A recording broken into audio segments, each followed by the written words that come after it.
All right, we'll start today's Lab to Impact panel. And today's topic is specifically is social science and the frontier of innovation. And I'm Alice Lee. I'm the Executive Director, Center for Technology Licensing. It's Cornell's Tech Transfer Office. We manage Cornell's intellectual property and catalyze commercialization and support startup companies based on Cornell's innovations. And we also manage universities' gap funding program called the Ignite Gap Funding Series. And today it is my pleasure to host this particular session in this important direction. When people talk about commercialization, they typically link that to engineering, to therapeutics, and to maybe agriculture.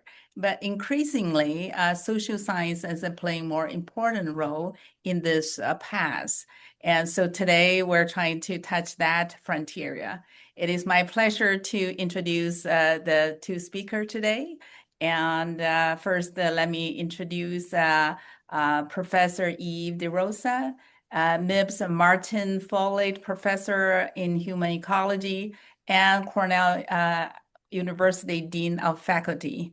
And Eve, please give a little bit about your background and introduce yourself. Yeah. Good afternoon, everyone. As Alice just shared, I'm the Dean of Faculty at Cornell, and I'm a cognitive neuroscientist.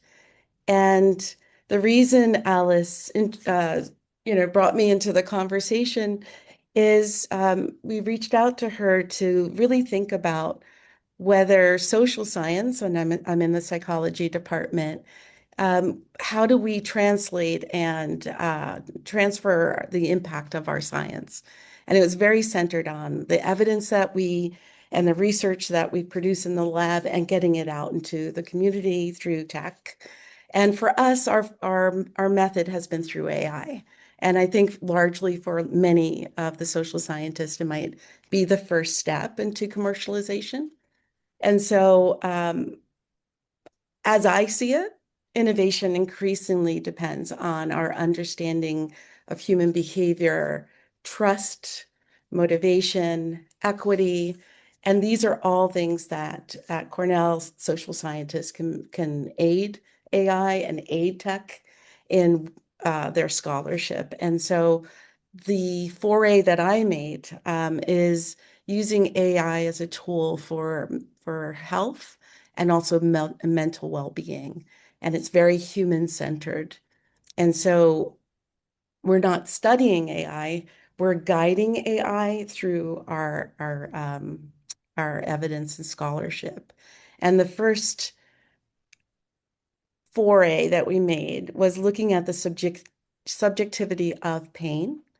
And so we are positioned to take our research for real world impact. And the mission was to take our understanding about the subjectivity of pain and then using AI to detect, quantify, and objectively assess pain to address stigma, disbelief, the under and over treatment of pain, emotional distress. And so a social scientist can do that. And so how can we revolutionize pain management through these objective tools? And so our AI venture, and it has a patent pending, the algorithm. And so how can we use that for objective pain assessment and to assess tolerance as well? And so we'll discuss over the session, I think, other parts of the validation. Great. Thanks, Eve. And my pleasure to introduce Steve Shapiro, a serial entrepreneur and three-time founder in education technology and the workforce training industries. Steve, you want to share something about your background? Yeah. So yes, I'm a two-time Cornell grad, both undergrad in the hotel school and then MBA at the Johnson School. And after I graduated from the Johnson School in the early 90s, I very quickly became a founder for the first time as a young person and went on a what has become a almost 40-year journey of entrepreneurship of three different companies that I've started. All three have actually gone to exit, which is rare, and that they all had some kind of social impact element to them.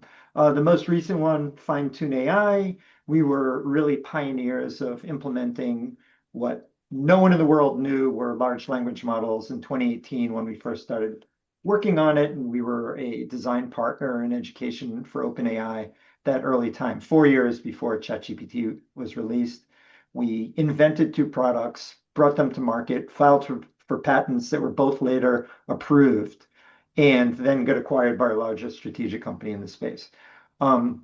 In my current position at our parent company, Prometric, I lead the charge for AI, and we're very much steeped in the world of assessment and learning. And through all of my different ventures in this, I've come to understand the importance, even though it's a technology company that I started, the importance of the human element, right? And that's why this conversation and the work that Eve and her department does is so important to me, and that every time, both when I've started my own ventures as well as advised dozens and dozens of ventures, we always look at it through that lens. And that is helpful in somewhat different way than a lot of people in the for-profit ecosystem, like venture capitalists, look at things. Okay, great. So thank you both for providing your background and the project you're working on right now. So for the audience, I'm going to start some questions and in this general direction. So back to this main topic we're trying to explore, and the growing role of social science in innovation. From our office, and we do see some evidence of that as well as the disclosures our office receive. Typically, traditionally, it's only STEM, but nowadays we receive more disclosures related to social science research, be it in psychology, human behavior, be it in data-driven and city planning and things like that. That's one side. Another side is even for traditional technologies, how to utilize that, how to commercialize that. There's also growing discussions about how social science can influence the past to commercialize that to affect human behavior. So there are many different discussions and in these different fronts. So to our speakers, I want to maybe start this conversation by what do you think? Why is social science increasingly critical in shaping innovation today? Maybe start with Steve. Yeah, I think that, from my lens of seeing a lot of what's going on out there in the for-profit world, shall we call it, what I'm seeing is that the new technology it's never been easier to start a new venture. And it's never been easier to at least try to start a new venture, because the tool set using fundamental AI and other tools have made it so much easier than, say, when I first started in 1992, and none of that was around. At the same time, that means that a lot of people go into that, but just because you can create a solution that seems good and seems like it has efficacy, the efficacy test is more important than ever, because in some respects, like I'm in the world of education, and this idea of, is this really pedagogically centered in a proper way that's research-based and so on and so forth. And that's why the interaction with the type of work that's done in the social science department so important in saying, like, you've come up with this idea. We always say, what is your problem to solve thesis? If you don't have that clear, please stop right there, because let's not waste time trying to build a solution until we've really understand how it acutely affects users, your possible user base, right? And so I think we live in a world where it's really important to double down on what the problem to be solved is and what is the impact of your solution. And for most entrepreneurs, it's really hard to do that without the really good research-backed evidence to do it. Eve, want to And add to that? Yeah. yes, I was going to say from my perspective, as both dean of faculty and someone who has worked to commercialize their science, I think social scientists are positioned to really take the rigorous research to the real world. And thankfully, Cornell has the strong infrastructure to help us do that. And so, helping us, we have the discovery side, but also infrastructure to support the translation and the commercialization of it. And this includes advanced computational resources, funding programs, tech transfer pathways. So I think I wanted to emphasize that we have infrastructure here, but then also the participation in the National Science Foundation I-Corps was critical for us. I think a lot of us as scholars know what our problem is to solve. We're pretty sure about that. But what we learned from NSF I-Corps was also understanding who the potential customer is and how to tap into who could actually benefit from our scholarship. And so I'll just leave that there as an addition. Great. So, which is naturally leading to my next question that, as a researcher in a university, I think traditionally in the past, people more thinking about publication, doing consulting with various entities, going to do work with maybe nonprofit. This commercial path is maybe not fully accepted or just being explored by some social science researchers. And maybe we can talk a little bit more about the potential impacts through this commercial path, in addition to the traditional academic path for the social science researcher. Maybe elaborate more about that. Eve, maybe starting on that. Yeah. So I'm on the provost committee for imagining the future of the American university. And Mhm. one of the things that we have been hearing when we go to our stakeholders, in particular our graduate students, Mhm. are can our faculty help us prepare for not just an academic career, but also the commercialization path? And Mhm. so I think I have an example in our lab where we have an Ignite fellow, Hayford Perry Fordson, who is also a candidate for one of our incubator runway programs, where he was able to take what he had been publishing in his AI. He's an AI engineer, and taking the data from the lab and writing those academic papers, but then now knowing that he has something there, he had to stop publishing and then start thinking about commercialization. And taking your brain from academic self to commercialization self is actually a big transfer that a lot of us had to go through.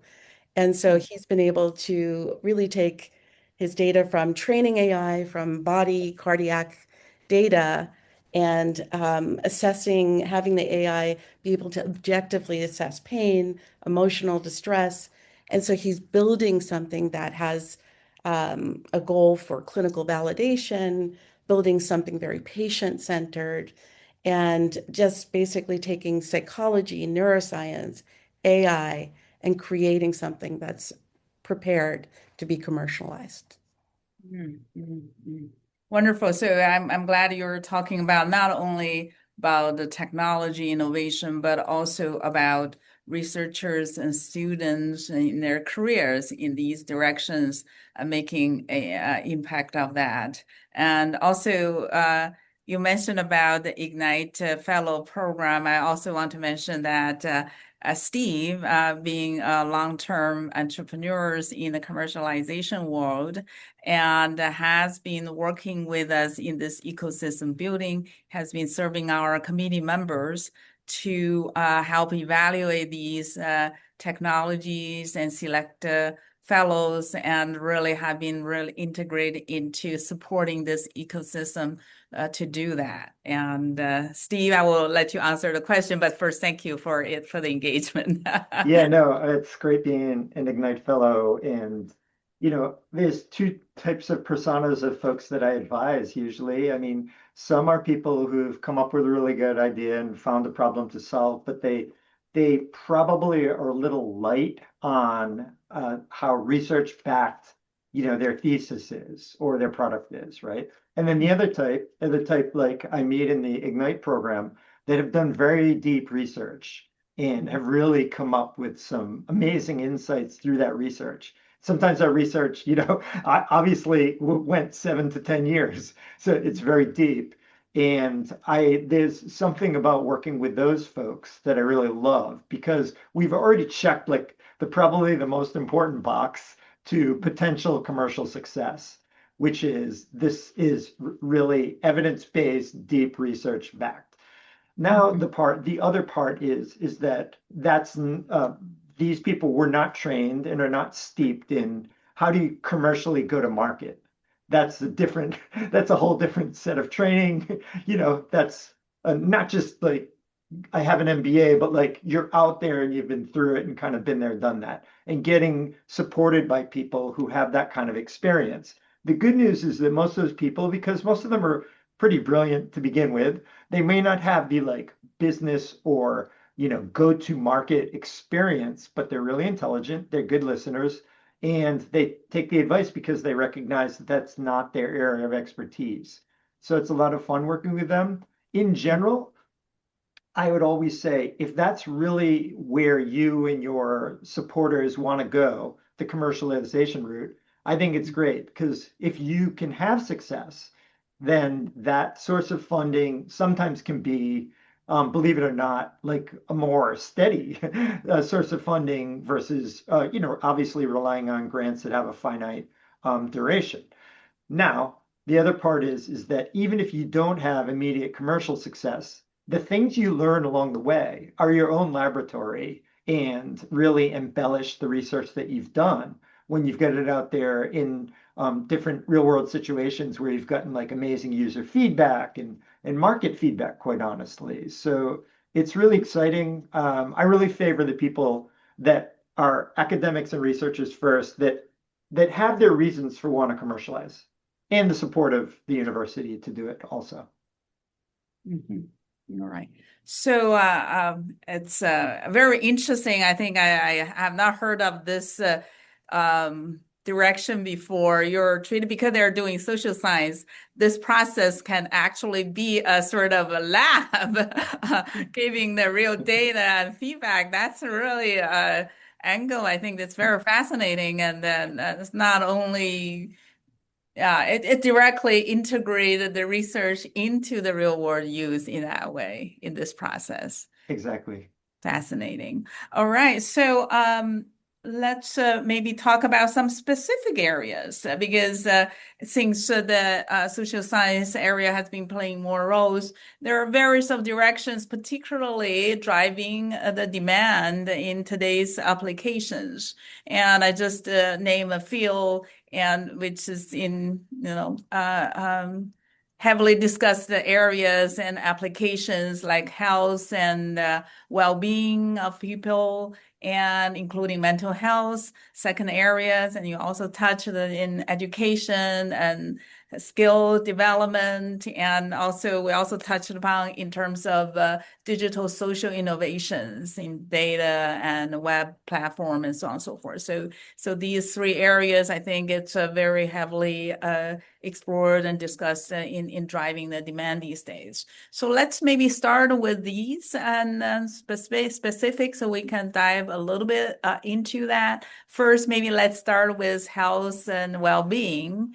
And what's the trend in, for example, mental health technologies applications? And Steve, and maybe start with that conversation. Yeah. Sure. Like I'm sure a lot of people have just seen in the general media what could be somewhat troubling report that the largest use case for ChatGPT has now become as a mental health counselor. And believe me when I tell you, because we worked very closely with OpenAI from the beginning, like it was not, the GPT large language models were not built to be that. They were built to be generalized chatbots, right? And what's emerged since they emerged are thousands of other application companies on top of them that do specific things to either fine tune or turn it into something that's a little more customized and specific. At the same time, I don't think, even though I've seen many people do startups around mental health apps, I haven't seen the one that, I think people in like American Psychology Association and stuff would deem like research based and like that they could totally sign off on. So we're in this sort of uncharted territory right now. But I think the good news is a lot of people are trying to solve this problem. And again, that will take a lot of social science research and backing around what would a therapist bot be like? Is it possible for that to actually replace, or should we just say that should not replace a human at all, but it should be their like sidekick tool? We're already doing this in the classroom with teaching, especially in the K-12 of it's not replacing you, but it's your helper, right? And that's kind of an open existential question, I think, because so far it hasn't been done with efficacy yet, but hundreds of millions of people are using it that way. And I'd like to give an example of something that I think is moving us in the right direction. So there's a startup called InnerMap, and I think this is an evidence of why AI needs us as social scientists. So these are clinical psychologists who have taken the clinical principles that they gained in the expertise that they have, and they hardwired it into clinically trained agents. And so they are taking those hardcore research evidence-based principles, hardwiring it into the AI, and then so they're locking down a model with principles, and then they're giving this to their patients, and they're doing it with emotion focused therapy. And so, I think what an expert can say is when we have an emotional experience, that's our primary response to something. But we all know emotions are deeper, and it's those secondary and tertiary responses that are driving our behaviors and that help our therapy be effective. And so they're teaching people to dive down into those core reasons for why they're having mental distress, but in a very principled and evidence-based way. And so I think you have to use AI in a way that it's dynamic, but has a memory so that as patients are interacting with it, the memory is also flexible enough to benefit the patient. So I think there are people out there building agents that have these principles and then are doing things more in an evidence-based way. And so I'd like to argue that's why we're needed as well. All right. Steve, you want to further industry point of view about these? I mean, I think that the important thing to note, there's no shortage of problems out there that we need to solve through deep social science research, and whether it's a commercialization go to market or some other path, there's no shortage of the problems to solve. And so I think the question is how we could actually incubate more of those. I think the Ignite program is doing a great job doing that, but we actually need more. Read the news, and we could all agree that we need to support more of those endeavors. Mm-hmm. I have a question from the audience, from Rebecca, and she says, if the goal is not necessarily commercialization, but achieve the most positive social impact by actualizing research, how do you evaluate whether commercialization is the right path for the goal compared to nonprofit, government, academic partnership, and etc.? I think that's just very relevant because we were talking about specific examples, but what is a best suitable path? How to do that evaluation, right?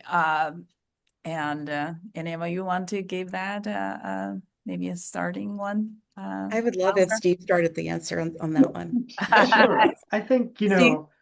whether you framed it, Rebecca, you framed the question properly because there's these different paths, and one path is commercialization, and then there's another number of other ways to do it. The ultimate goal is social impact, and the path is just defining how are we going to fund it. So I think the way that you can think about that, others may disagree with me, but I think, one thing about commercialization is that's a different path that, it would be good to know what does that entail, and is that really the goal you want? The good outcome, if you have a good outcome with commercialization, trust me when I tell you, it's amazing to be in a commercially viable venture with the wind at your back. There are certain advantages to that sometimes can really exponentially increase your ability to do social impact. So that's sort of the carrot about that. But that's not for everybody. And that's hard. 9 out of 10 early stage companies fail, or 9.5 out of 10 fails. So, there are these other paths. There are a lot of ways to, at the early stage, determine, is this commercially viable? Of course, that's not like 100% certainty. If it were, it would be really easy to be a venture capitalist or something. So, but there are a lot of ways to determine, and that has a lot less to do with what did you create. That has a lot more to do with how can we simulate the go-to-market of this? Like, how would we go to market with this? Who is the customer we're serving? What would their willingness to pay be? How could we look out and simulate what the next 3 to 5 years would look like if we really had, good uptick? And there are ways to, in a short amount of time, validate a lot of important questions around go-to-market, like people's willingness to purchase, willingness to purchase at a certain price point. And then you could extrapolate out and things like that. So it's a great question. I love the way you framed it. And, I think that's my 5 cents about it. And I thank you, Steve, for saying that, because I think as researchers, we have so many opportunities to have social impact through extension and translation. But I think that's completely different in the concept of commercialization and understanding how to have even more impact, I think, in terms of broadening who can benefit from what you've built. And also, I think it has implications for sustaining that impact. And that was what motivated us, is that can we broaden who gets to benefit from what we've built? And then also, is there a commercial path to letting us be there for a longer amount of time? And I think that as researchers, we're so used to thinking the more academic route. And so it is foreign for us, but to have those early conversations with potential customers, I think allows you to make that decision, whether there's a viable path to commercialization. Also, maybe you can also share the real world example, your postdoc and you, and with, Hafer, starting this company, which Steve is also aware of, this pain management technology. Maybe you can tell a little bit of the story in the beginning, excuse me, where the research is, how you wanted to maybe affect people's management, how that got into this commercial path in some way, right? And it's just like, what's the thought process about this, how this evolved, right? So we were training AI to take pulse or cardiac information and can it categorize emotions. And we were training the AI, we're affective science, neuroscientists, and one of the PIs in the lab, Adam Anderson, went to an emergency room, and he turns out he had kidney stones, but he was treated like he was an addict. There was no trust in his assessment of pain. And so we started working with data sets that had pain and emotion. And then we started using that cardiac information to discriminate objective senses of pain. So we know what level of pain someone was having. Can the AI be trained to detect someone's level of pain? And I'm a neurochemist, and I'm thinking the opioid crisis, we actually have something that could revolutionize pain management and it be objective. We can support the patients and clinicians because the data out there also shows that clinicians are subjective, are using these subjective measures, and they are susceptible to bias. And so people of color and women tend to have their pain undervalued relative to objectively what they're experiencing. And so we just started asking questions, meeting anesthesiologists, pain patients, saying, like, would this actually be something you would want? And that's how we started along this path of thinking about, well, I think we have something really important. And then, asking the customer base, is this something we should go into? And that's how we did it. And now we're making connections with digital health founders, clinical partners, understanding the regulatory space through the support of the infrastructure that's here at Cornell. Okay, thank you for sharing your story and journey on that. Maybe I can start with another example, which is a slightly different direction. And our office was working with a researcher on social media platform they developed. It's a simulation project and trying to help teenagers and train how to use social media. And so there is a project they build online. So we were talking with inventors whether this does have a commercial path or not. At this point, or maybe in the future. So we checked with Steve to give feedbacks on this because he's an expert in training and education. Maybe you can share, that experience helping our researcher in that analysis and maybe exploration at least. Yeah, Steve. Sure. I mean, that was the poster child for what I said earlier, which is I love working with different ventures in the Ignite program because the research is so deep and evidence-based, and they were really onto something. And it also connects to something I said earlier, which is there's a ton of problems out there in the world. It's so it's great to see, and if we could have more solutions to these many problems, and this is one of them.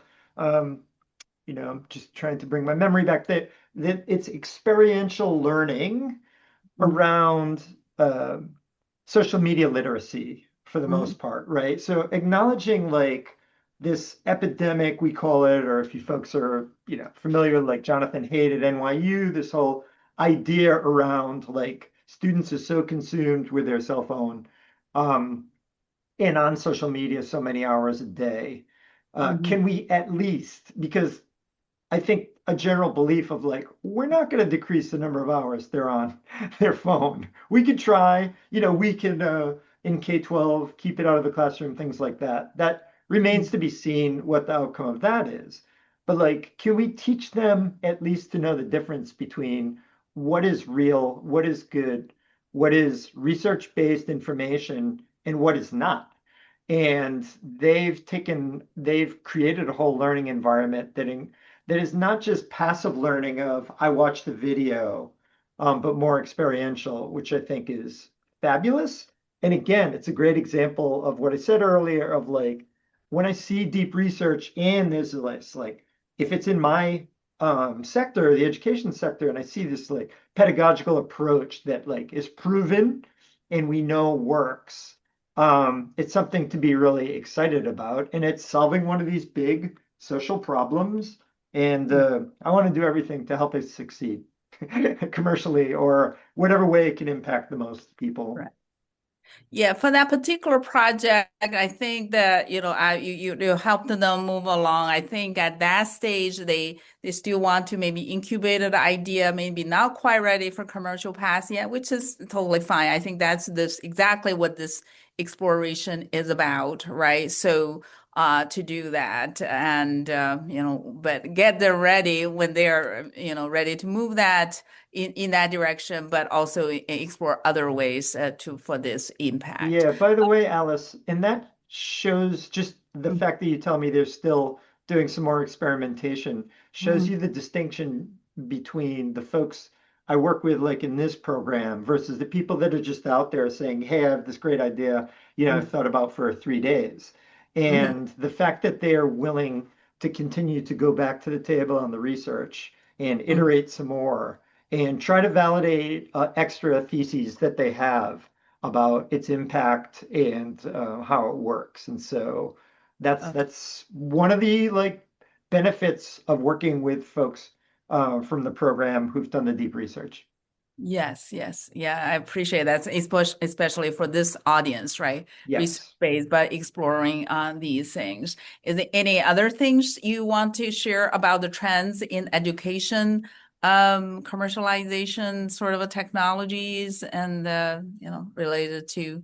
Sure. I mean, Uh, unfortunately, again, some of them are to combat the problem. So, I mean, mm, one problem was once ChatGPT got released, students could use it as their helper mm, in a not so good learning way, right? So, mm, a lot of folks trying to think of mm, different ways mm, to battle that problem. I've seen some good solutions. Obviously, there are some simplistic solutions that I've seen in K-12, like this digital fence around a school that mm, allows you to get a phone call or make a phone call to 911 or receive a phone call from your parent, but kind of renders the rest of the things on your smartphone like locked down. And that's another way of saying, hey, you can keep your phone, but and mm, that seems like two polar absolutes because there's a lot of bring your own device type apps out there that you still might want to use it for. But the idea is still that's a fair one.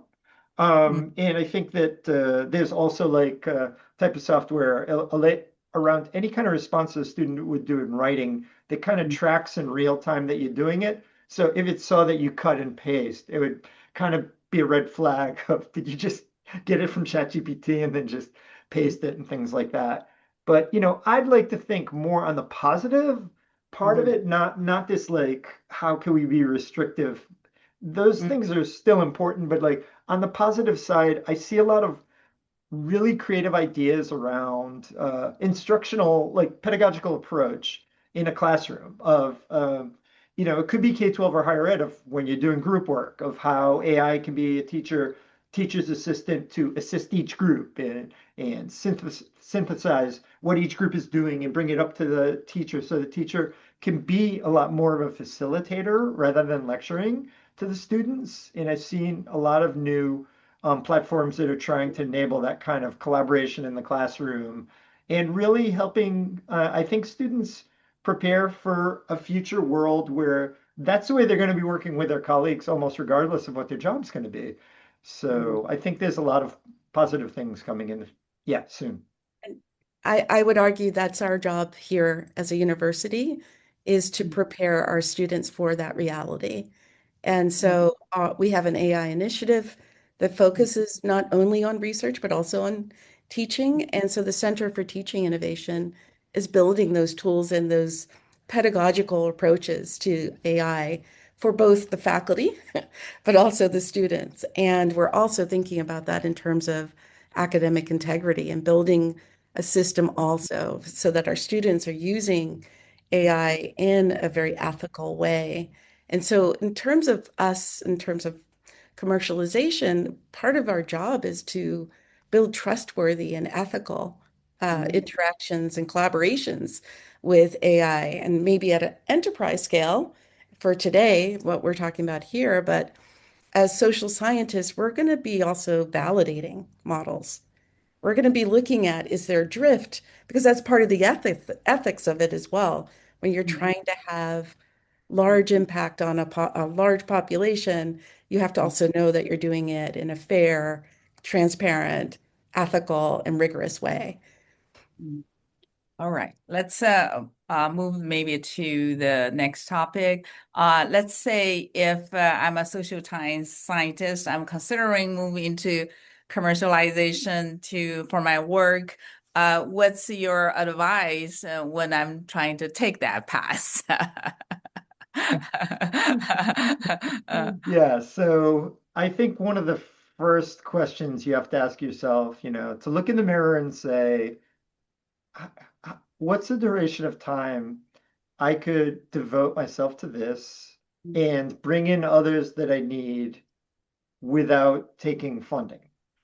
Because it feels like so many people dive into it without asking that question. And then they get 6 months, 9 months, 12 months down the road, and they're like, oops, I can't go any further because I need funding to do this, this, and that.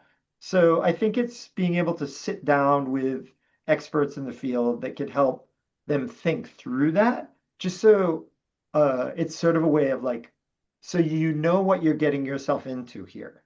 And for a lot of folks, they can go 12, 18, 24 months without extra funding because that gives them the time and the duration to prove out some of these theses in a way that really gives them, possibly a green light that this is viable or a yellow light or a red light. Mhm. And I would say, as specifically for social scientists, we're a lot of times managing the variability of human behavior.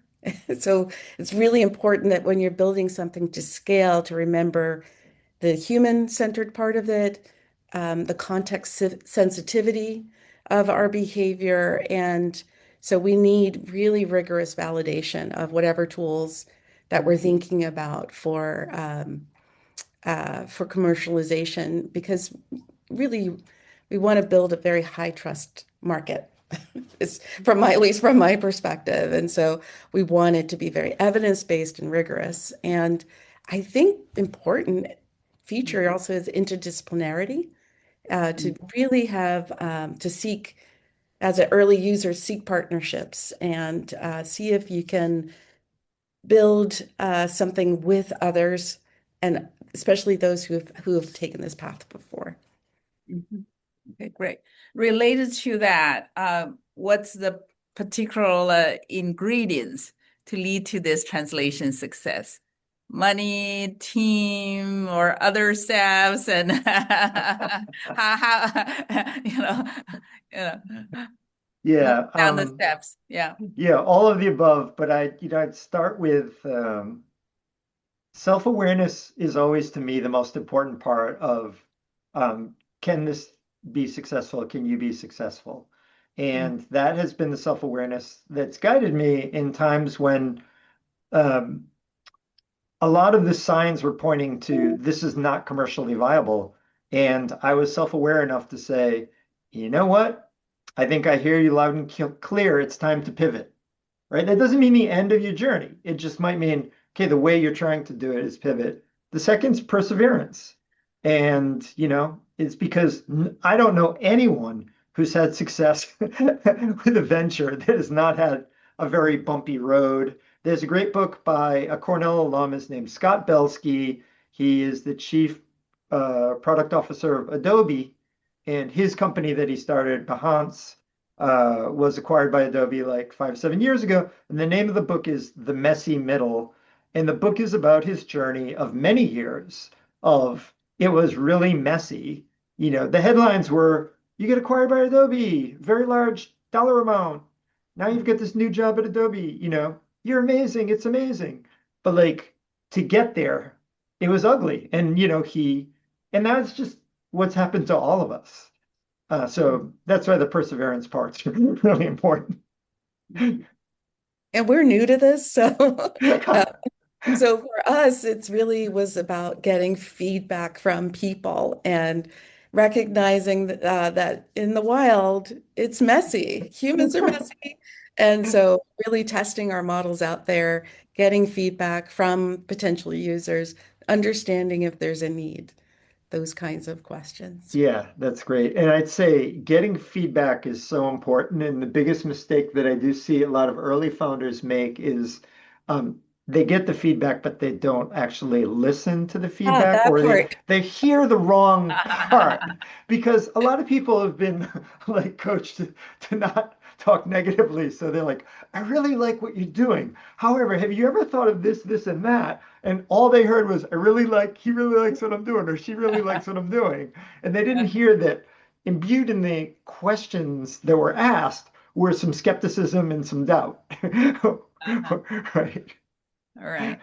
And in terms of fundraising, when the people are thinking about maybe these commercialization or new ventures, and is there any fundraising path, is anything unique to social science, or this is general similar to other new ventures about? I mean, I think it's similar. Mhm. If you're going for-profit funding, Mhm. um, the best piece of advice I give to early stage founders is what you never want to do is approach your potential funder. The first Mhm. time you meet them, say, I'm trying to raise a round and blah, blah, blah, blah, blah. Mhm. That is the biggest turnoff to these people. What they Mhm. really want is you meet them and you say, I'm trying to solve a big problem, and here's the problem I'm seeking to solve. I believe I've come up with a solution for it, and I'd like to tell you more about it. And I would really appreciate any input from you, and I'd appreciate if I could send you a quarterly email recap of the progress we made, and we keep in touch. And maybe once a year, could I get on a Zoom call with you? And Mhm. when you do this, you set the foundation for 6 quarters from now when you really need to raise. You have a Mhm. relationship with this person. Nobody Mhm. likes to get hit on, cold called about like, hey, I'm raising money, I need your money. That's Mhm. almost never worked, to be Mhm. honest. So setting it up that way is the key to success. And by the way, these people aren't just like future funders. They're people saying, "Oh, you know what you're doing? It's kind of similar to what I saw these people doing. You should talk to them." Or, you know, what you're doing is synergistic with these people in my portfolio. You should talk to them. So there's all these other like unintended benefits of taking that approach, but very few people take that approach unless Mhm. they talk to me and I give them that advice. Mhm. I love that advice about building relationships. One, Mhm. listening. Two, building relationships. I would say one of the things that, as a someone who's making that transition from the lab, is when we were having the discussions, I think evidence was more compelling than our enthusiasm. Mhm. And so I think that was one thing. And the other thing is when speaking to potential users, was knowing whether it's something they liked or something they needed. So when thinking about commercialization, it's the needed side, and that's where we seem to get more traction, and that helped us refine what we were doing.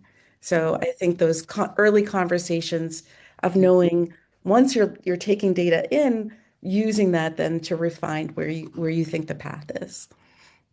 Wonderful. I do want to leave some time for the audience to ask questions. I'm an applied anthropologist who is leveraging my training to support nonprofit work, which I have worked within as a professional for 12 years.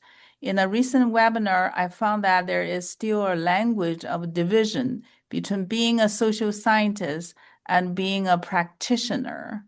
What are some of the field related differences that innovative approaches can address to counter the residual legacy narratives that fields like anthropology have on current research and next generation of researchers?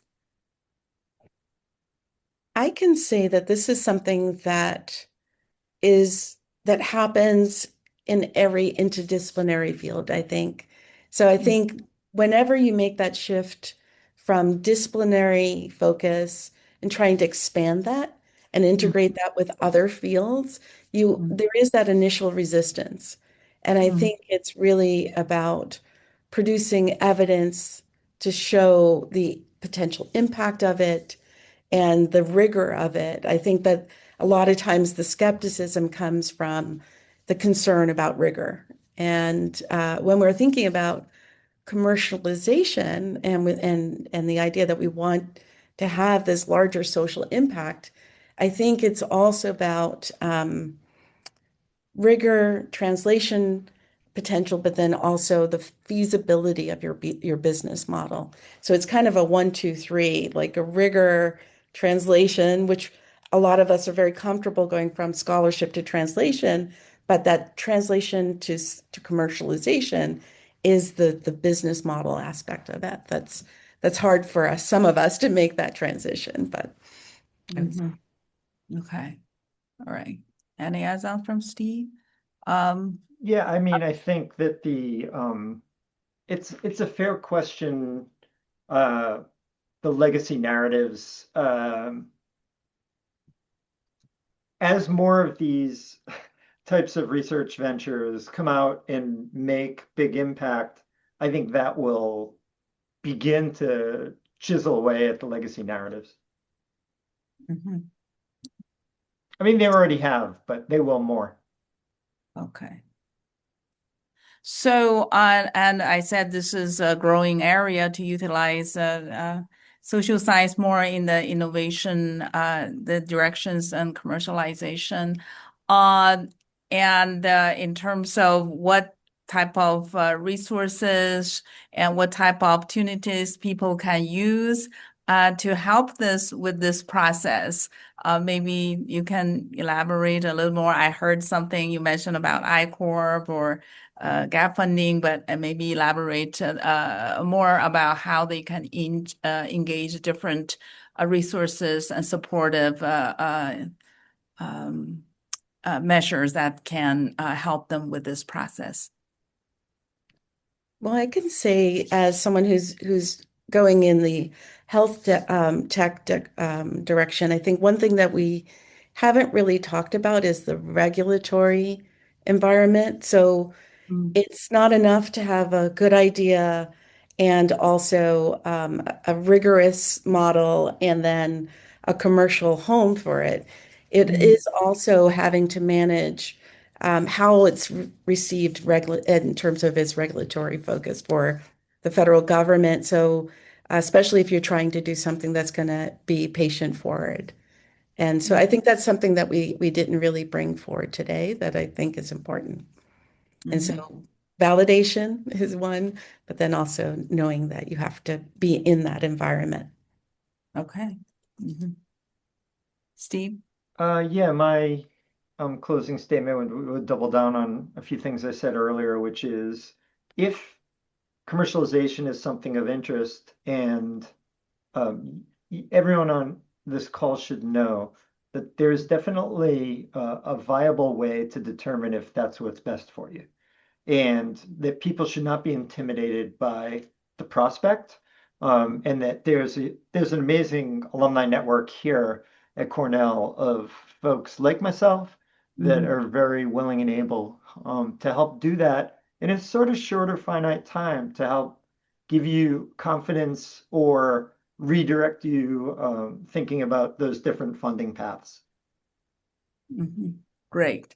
Well, thank you both for speaking here with the audience today. As I mentioned earlier, this is an area that we seeing increased demand, but still relatively young compared to other areas we bring to commercialization. We really want to foster this direction and people's interest to get more into that. And thank you, Steve, for bringing the aspect of Cornell alums that to the aspect to advise researchers maybe with the potential, explore that potential in the future together. And hopefully it's an area we can all work together to grow into those directions. And also for researchers, just as you said, Steve, not to be intimidated by, something new compared to their tradition in their field, what typically people practice. And we will grow these interests in this direction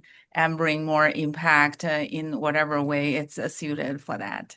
And I can say as a faculty member that I am very appreciative of alumni like Steve coming back and helping facilitate this process for us.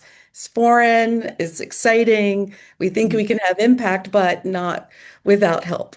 So we're very, very appreciative. Thank you, Well, it's Steve. because of the great experience that people like you, Eve, gave all of us as students. So right back at you. All right, I love the mutual love. This is a good way to end. So that's great, great for that. And thank you both again. And for the people interested, and if you have also questions, contact our office. And even for something you're not sure whether this is suitable or not, as I said, we're all learning together in these increasingly important field, and we'll all explore that together. Give us a call, and we can explore together. All right. Thank you. Thank you all Thanks, for that. everybody. Thank you. Bye, everyone.